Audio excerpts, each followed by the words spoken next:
Video tutorial में आपका बहुत बहुत स्वागत है। दोस्तों, इस वीडियो ट्यूटोरियल में हम बात करने वाले हैं spring AOP concepts and related terminology के बारे में। ठीक है, तो आगे बढ़ते हैं और स्टार्ट करते हैं।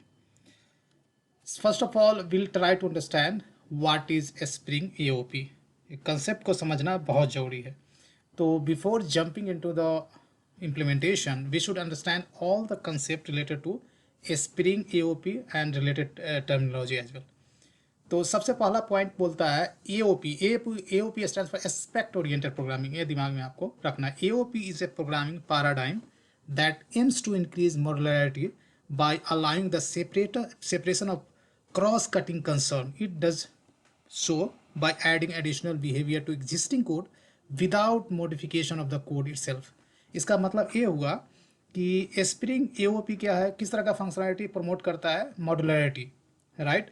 जैसे हमारा बिजनेस लॉजिक है, राइट। बिजनेस लॉजिक में cross cutting concerns, whenever we say cross cutting concerns, तो आपको पता होगा कि जैसे कोई इंटरप्राइज एप्लीकेशन होता है, उसमें बहुत सारे एप्लीकेशन होते हैं, बहुत सारे फंक्शनैलिटी होते हैं that is getting used across the platform. जैसे मैं बताता हूँ, जैसे जैसे ट्रांजैक्शन मैनेजमेंट हुआ, लॉगिंग हुआ, authorization authentication related stuff, security related stuff, ये सब क्या होता है, इस तरह का फंक्शनैलिटी मतलब आपके एप्लीकेशन में बहुत सारे जगहों पे यूज होता है, राइट।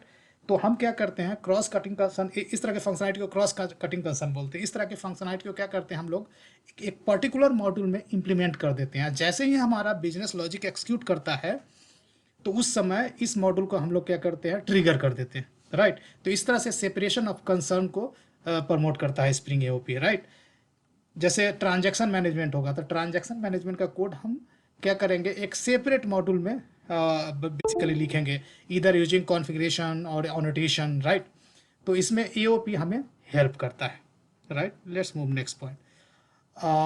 और दूसरे वर्ड में हम स्प्रिंग एओपी को ऐसे भी डिफाइन कर सकते हैं, one of the key component of Spring framework is the aspect oriented programming framework.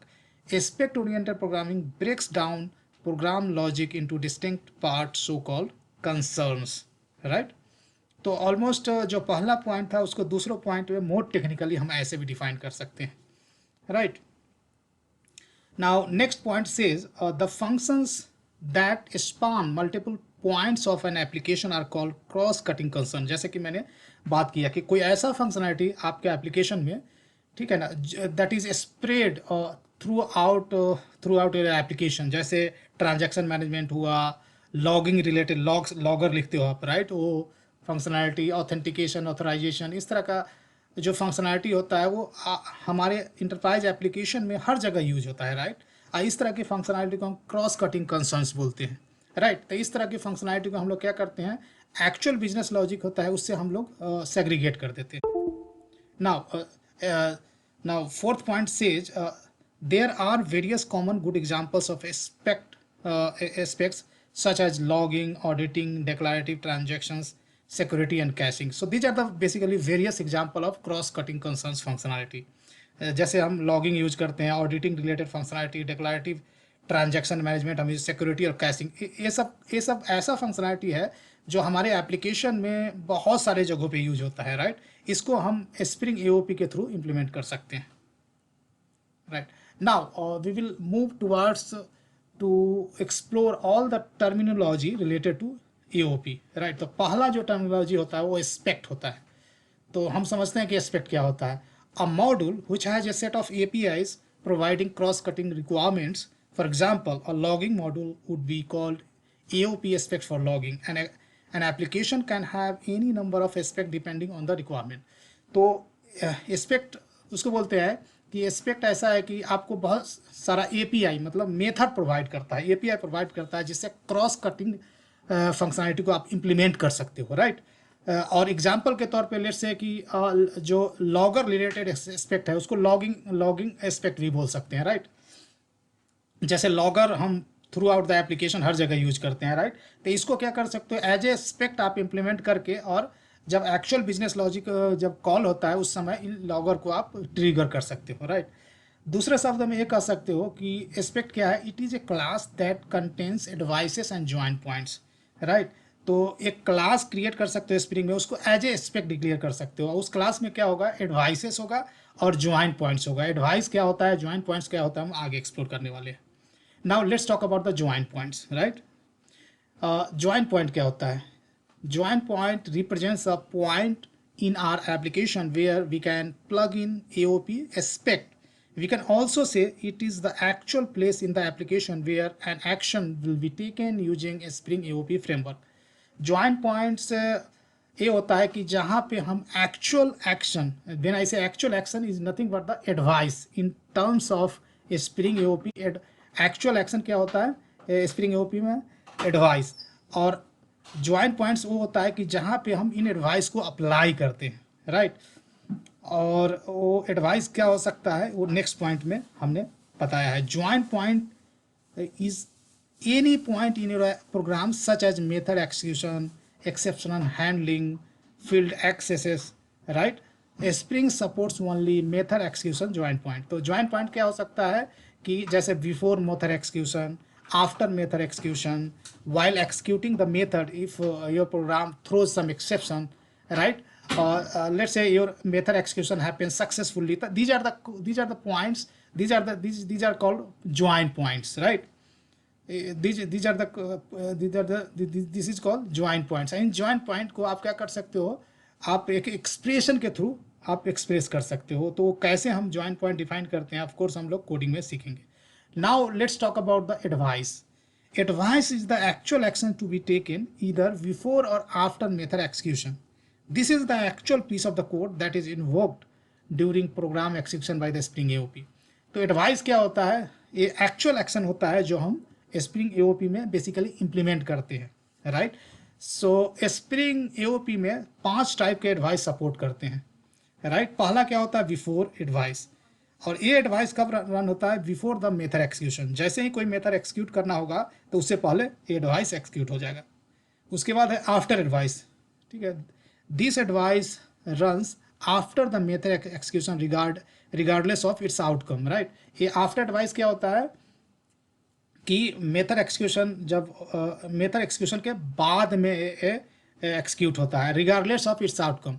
तो एक्सेप्शन अराइज हो, सक्सेसफुली एक्सक्यूट हो, ना एक्सक्यूट हो, तो भी ये एडवाइस एक्सक्यूट करता है। उसके बाद है after returning advice, and this advice runs after the method execution only if method complete successfully. जैसे कोई मेथड एक्सक्यूट करना शुरू हुआ और सक्सेसफुली एक्सक्यूट हुआ, right, without any exception, without any problem, then after returning advice is going to execute.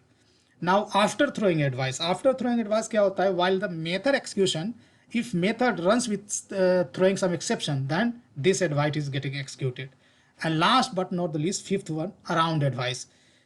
So this advice runs before and after the advised method is invoked. So that is the basically combination of before and after advice, right? Even indirectly I would say this is the combination of our four. तो implementation जब हम करेंगे तो we will have much more clarity. Now let's talk about the point cut again. Join points हमने बात किया था, right.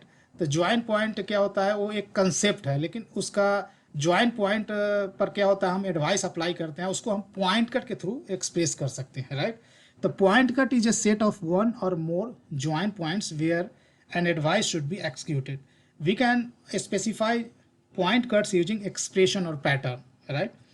It is an expression language of AOP and matches join points. जैसे ज्वाइन पॉइंट्स हमने क्या डिस्कस किया, जैसे before the method execution, after the method execution, ये सब क्या हुआ? ज्वाइन पॉइंट्स हुआ, राइट। और ज्वाइन पॉइंट्स को हम क्या कर सकते हैं? पॉइंट कट के थ्रू एक्सप्रेस कर सकते हैं। जैसे आप देख सकते हो AOP colon point cut, right. AOP name space होगा XML के थ्रू हम जब पॉइंट कट को एक्सप्रेस करते हैं तो, और एक्सप्रेशन यहाँ हमने प्रोवाइड किया है और ID भी दिया है। तो इस ID से इस ज्वाइन पॉइंट को हम कहीं भी एक्सेस कर सकते हैं। Join point also we can basically configure using annotation. तो हम एक्चुअल इम्प्लीमेंटेशन में वो सीखेंगे। Now there are few more concepts related to Spring AOP we should know about those things, like target object. It is the object being advised by one one or more aspects. It is also known as proxy object in Spring. Spring AOP is implemented using runtime proxies. Guys, one thing you should keep in mind कि Spring AOP जो concept है entirely based on the proxy object. Proxy object बोलो तो fake object, right? वो एक already जो actual object है उसका रिप्लिका कर सकते हो. तो जब भी स्प्रिंग एओपी की बात आती है तो lot of proxy objects are getting created. तो बहुत लोगों का मानना ये भी है, बहुत डेवलपर का, कि we should not use Spring AOP, right, but you can not completely ignore it, क्योंकि स्प्रिंग जो एओपी है इसका बहुत जगहों पे यूज होता है. जैसे ट्रांजैक्शन में जैसे कॉन्फ़िगरेशनल ट्रांजैक्शन मैनेजमेंट वगैरह यूज करोगे तो स्प्रिंग सिक्योरिटी रिलेटेड स्टफ करोगे तो बहुत सारे जगहों पे यूज होता है. तो completely can not ignore it. लेकिन बहुत लोगों का मानना है कि जैसे बहुत सारी जो इसको मतलब एक्सप्लिसिटली यूज करने से बचना चाहिए, लेकिन spring framework internally spring AOP use करता है, right, transaction management and all implement करने के लिए, राइट. तो जब भी स्प्रिंग एओपी यूज होता है ऑटोमेटिकली या आप यूज करते हो तो बहुत सारे प्रॉक्सी ऑब्जेक्ट इंटरनली क्रिएट होते हैं. ये चीज़ आपको दिमाग में रखना है. That is called target object. Now something is called weaving. It is the process of linking aspects with other application object to create advised object. Weaving can be done at compile time, load time or run time. Spring AOP run time weaving को support करता है. ये चीज़ आपको दिमाग में रखना है, right. Now in this next video we will move towards its implementation, Spring AOP implementation. तो इसके लिए आपको Spring AOP related dependency जो होता है pom.xml में वो ऐड करना होगा. इसके लिए दो डिपेंडेंसी हमें ज़रूरत पड़ेगा, राइट, स्प्रिंग एओपी और Spring aspect, right. And we are going to use as we are learning Spring framework 5 of 5.2.13. तो सेम वर्जन का हम लोग स्प्रिंग एओपी और डिपेंडेंसी भी यूज करेंगे. इसके लिए स्प्रिंग एओपी और स्प्रिंग एस्पेक्ट दो डिपेंडेंसी हमें ऐड करनी पड़ेगी. What you see on the slide. Guys, that's all I wanted to discuss in this video tutorial. In this video tutorial, we have learned all the concept and terminology related to Spring AOP. Next video onwards, we'll move towards its implementation. तो दोस्तों video देखने के लिए बहुत बहुत धन्यवाद और मिलते हैं अगले वीडियो में.